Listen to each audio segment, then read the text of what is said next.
Okay, what was it, folks? Gotta fix this again. Anyway. Okay. Here we are. Continuing on.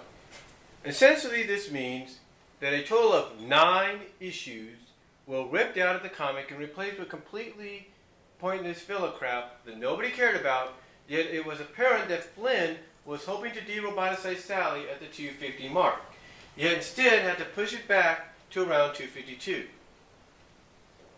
This means that at the very least, half a year was erased, and Flynn had to condense and shrink whatever plans he had to fit the missing time he thought he had.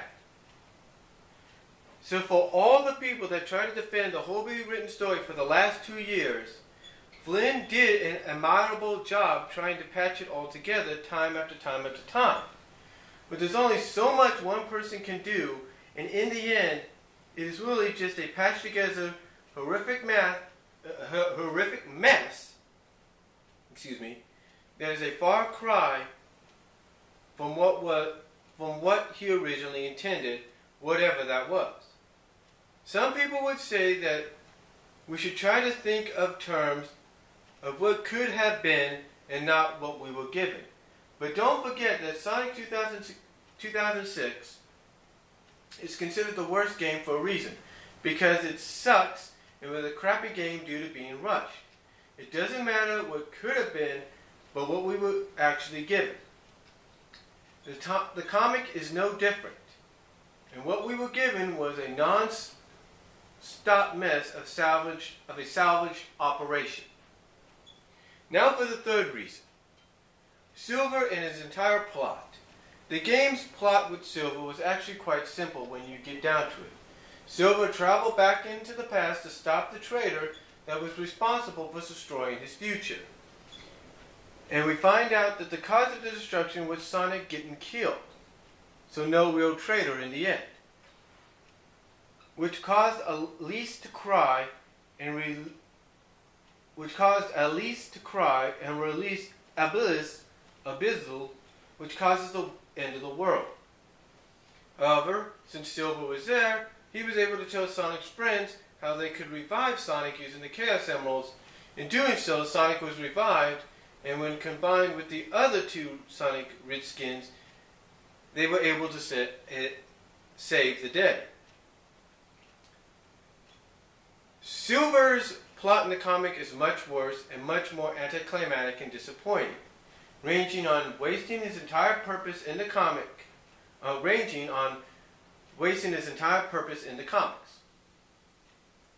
I'm jumping ahead of myself a little here, but we finally got to the reveal of who the traitor is in the comics, and it's exactly who I thought it was since way back in 232, Sally. However, Silver admits that since she's a prisoner in her own mind, as her roboticized corpse does whatever Robotnik wants, there is no traitor, and that this is... However, Silver admits that since she's a prisoner in her own mind, as her roboticized corpse does whatever Robotnik wants, there is no traitor, and this is his new mission. And that his new mission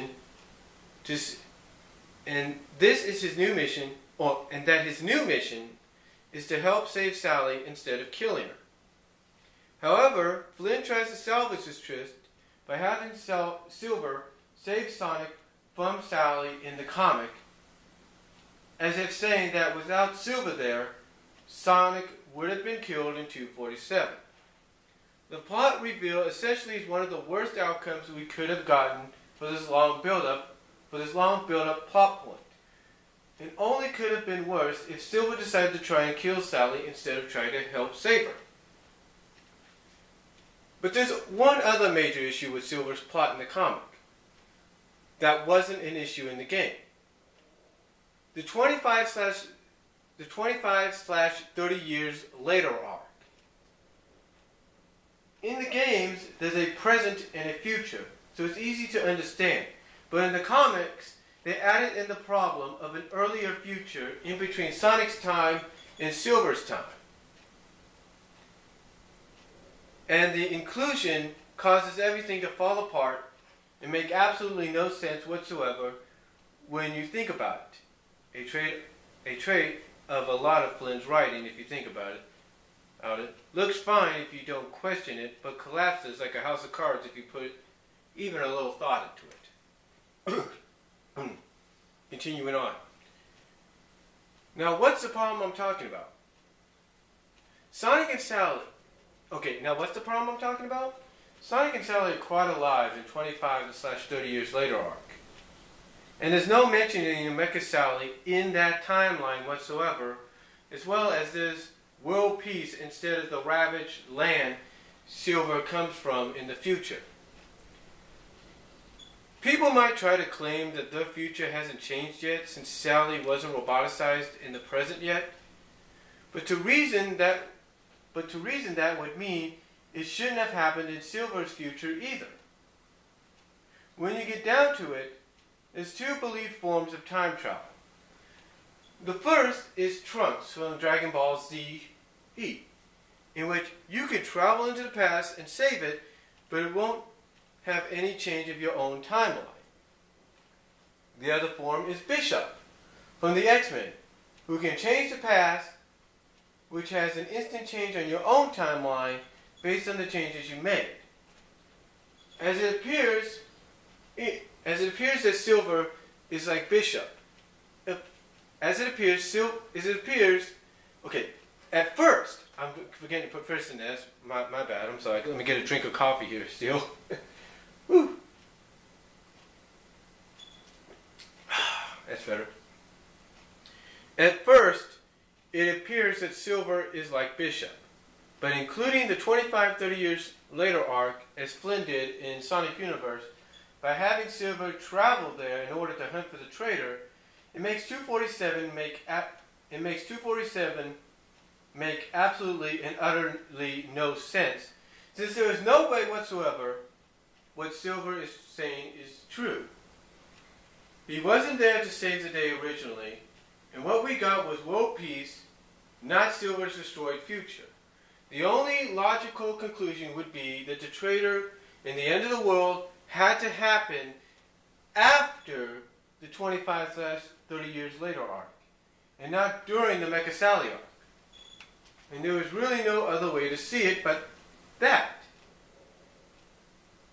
If you claim that the 25-30 years later arc isn't connected to the present, then you have to assume that Silver's future isn't either. But we've seen that his intervention affects his timeline as well, so that's not the case. So what am I trying to say? So what am I saying in the end? Silver's entire plot in the comics was a complete and utter waste of time, and there was no traitor for him to be looking for, and his existence wasn't even all that useful, since as we've seen, the 25-30 years later arc shows the history turned out just fine without him, and probably even better since Sonic and Sally actually appeared to be better off from before he started messing around with the past. So good job there. Now, I know a lot of people are saying now, come on, that's how it happened in the game. So what makes you think, oh, okay, hold on. Let me rephrase this. Let me begin again. It says, now I know what people are saying now. Come on, that's how it happened in the games. So it makes sense to have it happen like that here, well, then how would you make the traitor reveal go if you're so unhappy with it? Funny enough, I actually have two possibilities of how the story could have gone to not only make the reveal much more interesting, but to make Silver actually useful in the plot instead of a complete waste of space. First idea, make Sonic the traitor. How would I do this? puts Sonic in a situation where he's by himself and Robotnik sends a missile flying to the city while sending another to Sally, who's in a far-off location, and tells Sonic he can only save one of them in time. In Silver's timeline, Sonic chooses Sally, which causes the destruction of the world, which still makes no sense with the 25/30 years later arc, but since Flynn completely and utterly ignored this plot point anyway, whatever. But in this timeline, Silver goes after the missile, heading towards the city, and destroys it, meaning that both sides get saved and Silver had a point in existing. The other possibility would have made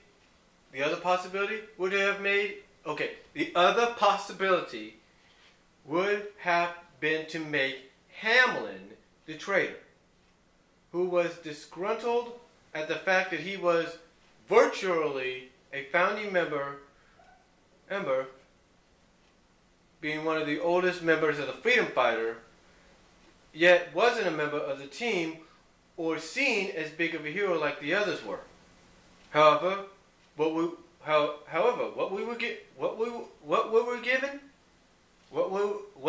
were we given?